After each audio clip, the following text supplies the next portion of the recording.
ಒಂದು ಕಡೆ ಅಭಿವೃದ್ಧಿ ಅಂತಕ್ಕಂಥದ್ದು ಶುರುವೇ ಆಗಿಲ್ಲ, ಸ್ಥಗಿತ ಅಂತಕ್ಕಂಥದ್ದು ದೂರದ ಮಾತು. ನಮ್ಮ ಬಿಜೆಪಿ ಸರ್ಕಾರ ಇದ್ದಂಥ ಸಂದರ್ಭದಲ್ಲಿ ಕೊಟ್ಟಿರ್ತಕ್ಕಂಥ ಅನುದಾನಗಳನ್ನ ನಿಲ್ಲಿಸ್ತಕ್ಕಂಥ ಕೆಲಸ ಮಾಡಿದ್ರು. ಈ ಸರ್ಕಾರ, ಹೊಸ ಸರ್ಕಾರ, ಕಾಂಗ್ರೆಸ್ ಸರ್ಕಾರ ಬಂದ್ಮೇಲೆ ಅಭಿವೃದ್ಧಿ ಅಂತಕ್ಕಂಥದ್ದು ಮರೀಚಿಗೆ ಯಾವುದೇ ಅಭಿವೃದ್ಧಿ ಕೆಲಸ ಕಾರ್ಯಗಳು ಯಾವುದು ಕೂಡ ಶುರುವೇ ಆಗಿಲ್ಲ.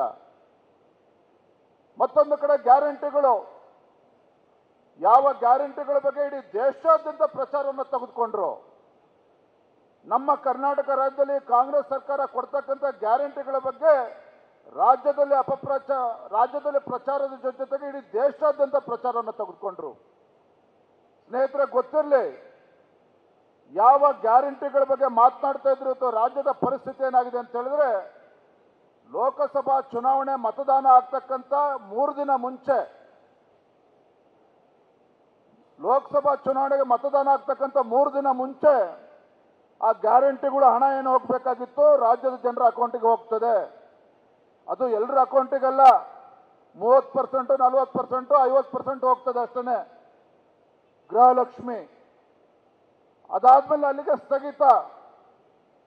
ಇನ್ನು ಬೇರೆ ಬೇರೆ ಇವತ್ತು ಗ್ಯಾರಂಟಿಗಳ ಬಗ್ಗೆ ಎಲ್ಲವೂ ಕೂಡ ಸ್ಥಗಿತ ಆಗಿರ್ತಕ್ಕಂಥದ್ದು. ಅಂದ್ರೆ ಕಾಂಗ್ರೆಸ್ ಪಕ್ಷದ ಗ್ಯಾರಂಟಿ ಏನಪ್ಪಾ ಅಂತ ಹೇಳಿದ್ರೆ, ಚುನಾವಣೆ ಹತ್ರ ಬಂದಾಗ ಅಕೌಂಟಿಗೆ ಜಮಾ ಆಗ್ತದೆ, ಚುನಾವಣೆ ಮುಗಿತು ಅಂದ್ರೆ ಅದು ಕೂಡ ಬಂದಾಗ್ತದೆ. ನಿಮ್ಗೆ ಗೊತ್ತಿಲ್ಲ, ನಿಮ್ಮ ಕ್ಷೇತ್ರದಲ್ಲಿ ನೀವು ತಿಳ್ಕೊಳ್ಳಿ, ಯಾರದೇ ಅಕೌಂಟಿಗೂ ಹಣ ಹೋಗ್ತಾ ಇಲ್ಲ.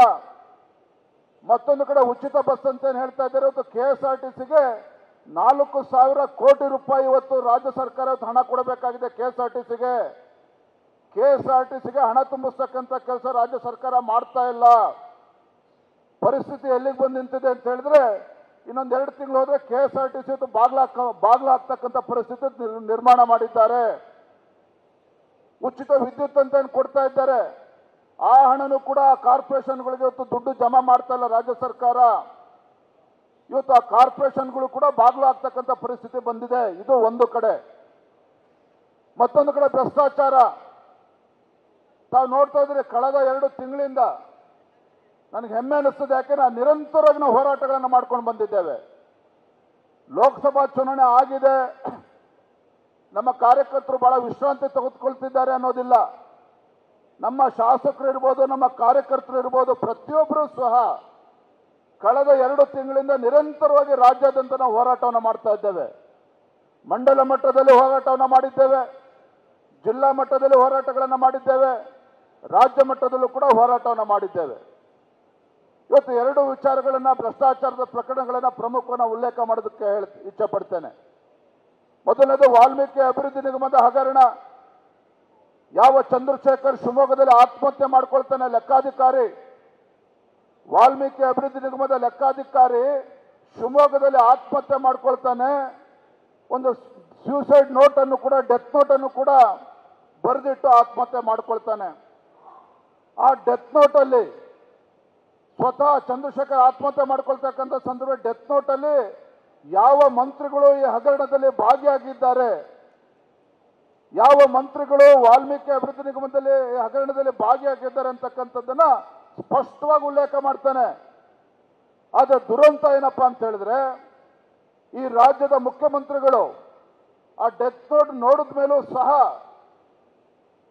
ಈ ಒಂದು ಪ್ರಕರಣ ಏನಿದೆ ಅದ್ರ ಬಗ್ಗೆ ಪ್ರತಿಕ್ರಿಯೆ ನೀಡ್ತಾ ಮುಖ್ಯಮಂತ್ರಿಗಳು ಹೇಳ್ತಾರೆ, ವಾಲ್ಮೀಕಿ ಅಭಿವೃದ್ಧಿ ನಿಗಮದಲ್ಲಿ ಯಾವುದೇ ಹಗರಣ ನಡೆದಿಲ್ಲ, ಯಾವುದೇ ಹಗರಣ ನಡೆದಿಲ್ಲ ಅಂತೇಳಿ ಸ್ವತಃ ಮುಖ್ಯಮಂತ್ರಿಗಳು ಹೇಳ್ತಾರೆ.